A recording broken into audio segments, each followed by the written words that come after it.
This conference will now be recorded.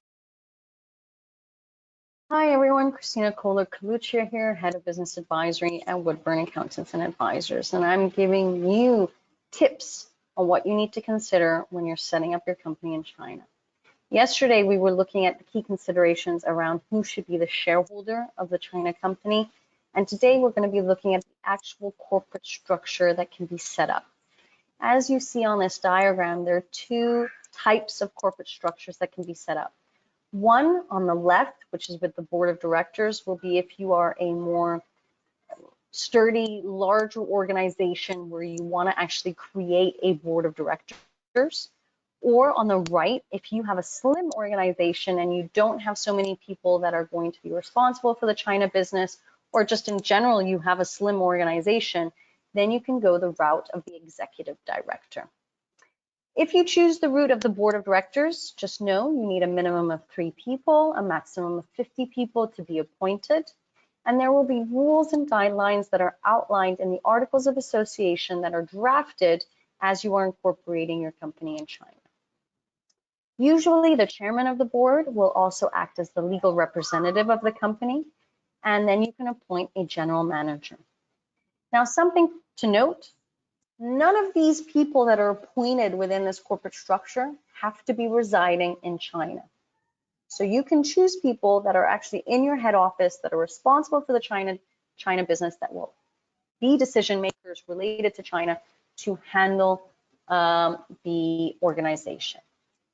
If you're looking at the diagram on the right, you've got the executive director, legal rep, and general manager. You can have one person, the same person, handle all of these roles. All right, that's obviously if you are in a very slim organization. In both, you will see that there is a supervisor. Now, the supervisor is somebody that cannot be the same person as any of the other roles. It is an individual that is appointed by the shareholder. There can also be a board of supervisors, depending on how large your organization in China is going to be. But if you have a simple organization in China, you'll just have one person appointed as the supervisor.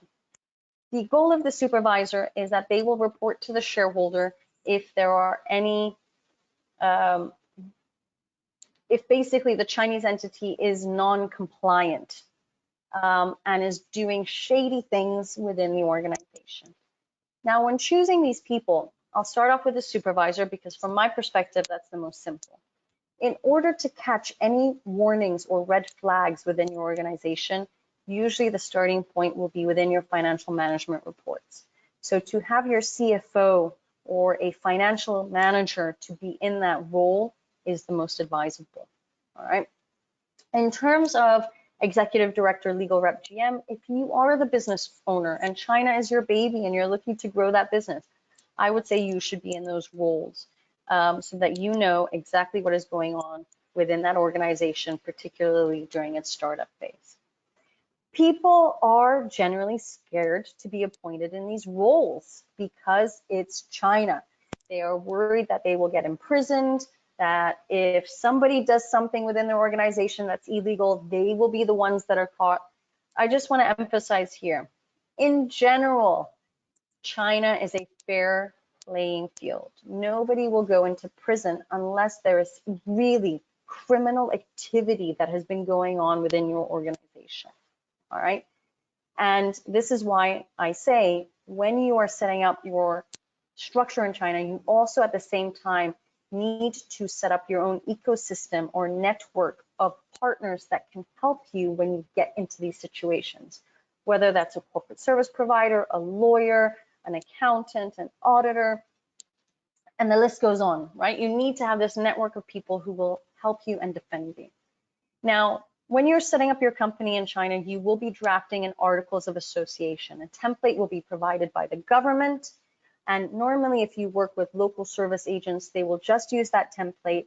But it is advisable to work with advisors who can expand on that articles of association so that each of these roles is clearly defined in terms of job responsibilities, so that in case somebody does something wrong, you can terminate because it is within the bylaws of your company, okay?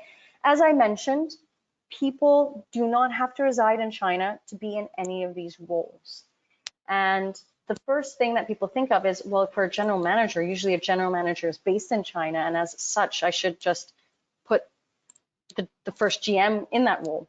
You don't have to, okay? Nobody's forcing you to do any of these things. One of the things that I highly recommend is that if you are starting fresh and you are hiring someone for the first time, you don't know them yet. How can you trust them to hold a position that is actually registered within the government offices and bureaus?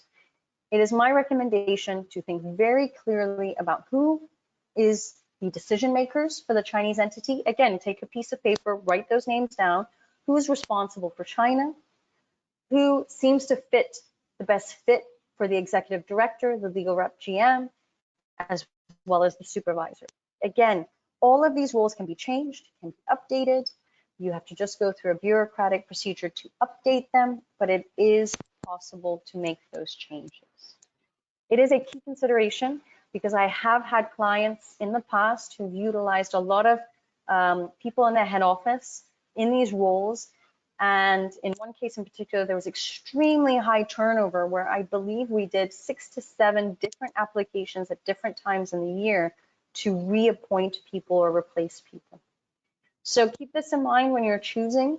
You've got to find the right people within your organization that fit these roles perfectly. And if you need the details about what the definition of each of these roles mean, what is the legal liability of these roles, don't hesitate to reach out and I'll give you that information. You can also find articles on our website in the publication sector that relate to this. I hope this is helpful to you. And if you've got any questions, don't hesitate to reach out. Take care and goodbye.